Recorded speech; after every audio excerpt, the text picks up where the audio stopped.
all eyes around the state, around the country, around the world are on the Indiana Fever, and Bria, this is going to be a lot of fun. Caitlin Clark has reached a milestone in just 41 games that took Diana Taurasi 565 games to accomplish. Think about that for a moment. The progress we're seeing from her rookie season to now could be one of the most remarkable leaps in professional basketball history. There it is! A triple.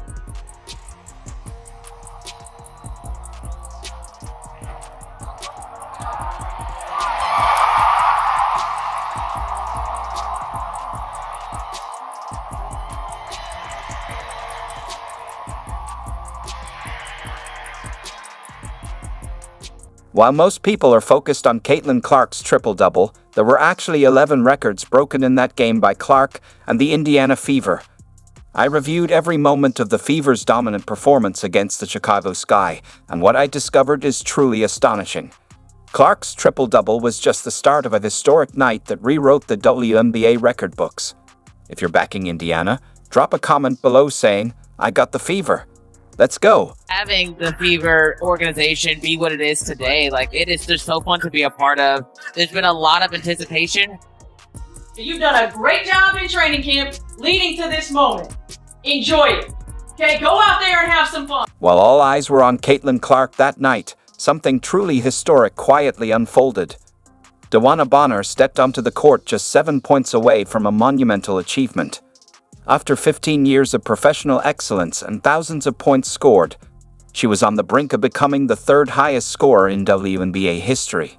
A legacy built over time, now just moments from immortality. Bonner is the fourth all-time leading scorer in WNBA history, and in her first game with the Fever, will likely move into third all-time. She's currently just 6 points behind Tina Thompson for third on the all-time scoring chart. With all the buzz surrounding the Fever, one had to wonder, would anyone even notice this historic milestone? That was the question lingering as the game against Chicago tipped off.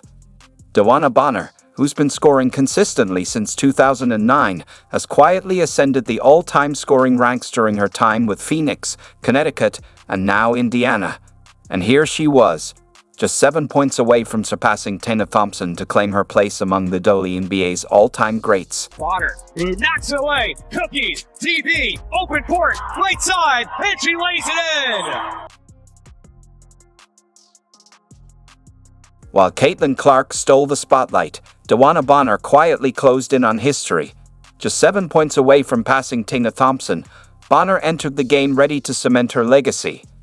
As the fourth quarter unfolded, she stepped to the line. The first free throw tied the record. The second made history, 7,489 career points, making Bonner the third highest scorer in WNBA history. A milestone 15 years in the making, achieved in front of an electrified crowd. What makes Bonner's achievement even more special is how she's transformed the Fever's culture. This isn't just some aging star chasing personal glory. She's a 6-time All-Star with 2 championships who brings winning DNA to a young roster desperate for guidance. When she speaks in the locker room, players like Clark, Boston, Kelsey Mitchell, and Lexa Hall listen. One more free throw for Bonner.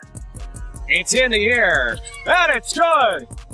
DeWanna Bonner now third in WNBA history in scoring.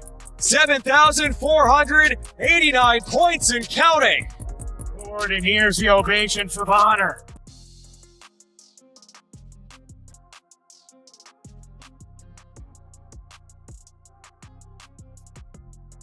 The Indiana crowd gave her a standing ovation when the PA announcer shared the milestone. Proved that even in this era of viral highlights and young superstars, basketball fans still recognize greatness that spans decades. Bonner's climb to become the third all-time leading scorer wasn't just a personal achievement, it set the tone for what would become a night of record-breaking performances. Now Bonner has only Tina Charles ahead of her at 7,696 points for the second spot on the all-time list.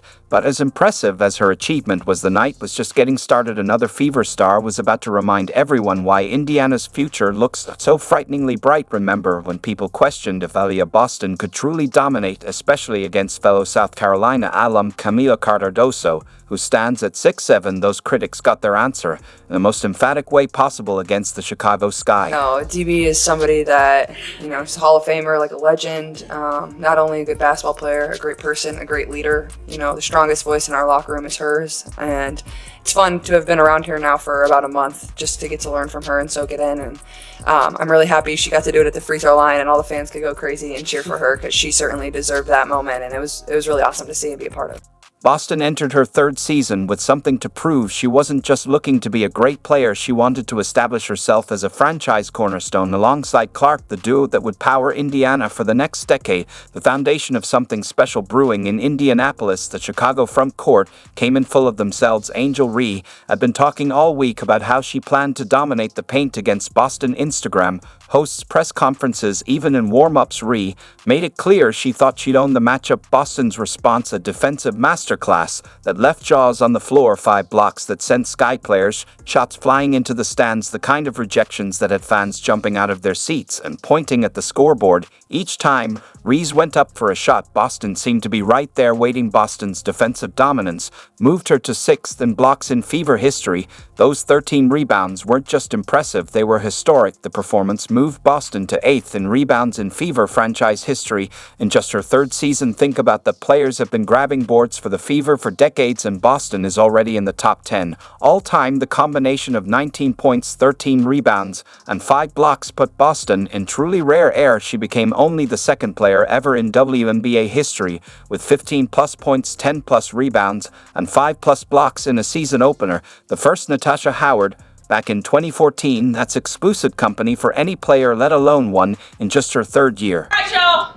Hey, good stuff. Okay, we did a lot of really good things. I thought our defense was really good, and when we had lapses, we played through possessions. All right, so we made things happen. Overall, just hell of an... The Clark to Boston connection showed perfect chemistry all night. Clark kept finding her big for easy buckets, a high-low pass here, a perfectly timed bounce pass there. Meanwhile, Boston kept protecting the rim like it contained state secrets. Every time Chicago thought they had a lane to the basket, Boston slammed the door shut. While Reese did manage 17 rebounds, her offensive game suffered terribly. She shot just 5 for 14 from the field, struggling to score over Boston's perfectly timed contests. The much-hyped matchup turned into a clinic on defensive positioning and timing.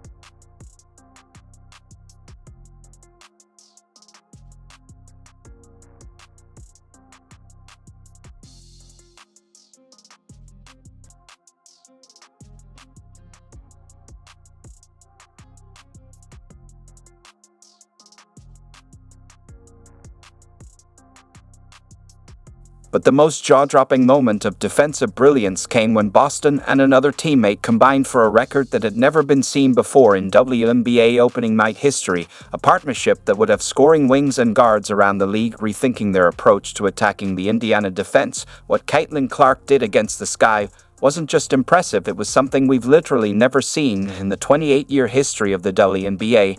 No one has ever done what she accomplished in that season opener. Not Diana Taurasi, not Sue Bird, not Cheryl Swoops, nobody.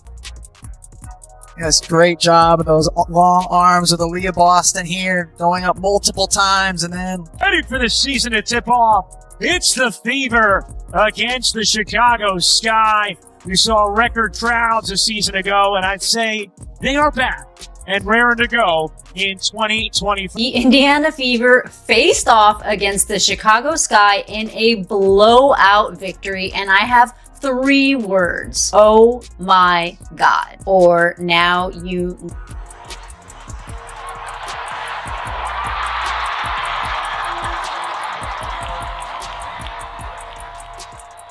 Not the first one in your career, but you had 4 blocks out there. That's more than you ever had in college. Matches your WNBA career high. Felt like you were channeling the spirit of Gabby Marshall out there with the blocks. Is that a part of your game that you've been working on in the postseason? Are we going to see more blocks out of you as your career rolls on? Not really something you can work on. I don't know. I felt like I had active hands. I had some pokes when our post players were playing good defense, and coaching staff has just challenged me to try to be a better defender every single practice and just getting better in that area. I still feel like there's a lot of room for me to improve. I don't think any of those blocks were too obvious. You look at the stat sheet, it's like, oh wow, 4, but you can get your hand on there and help your teammate out. It makes the world of a difference. There it is! A triple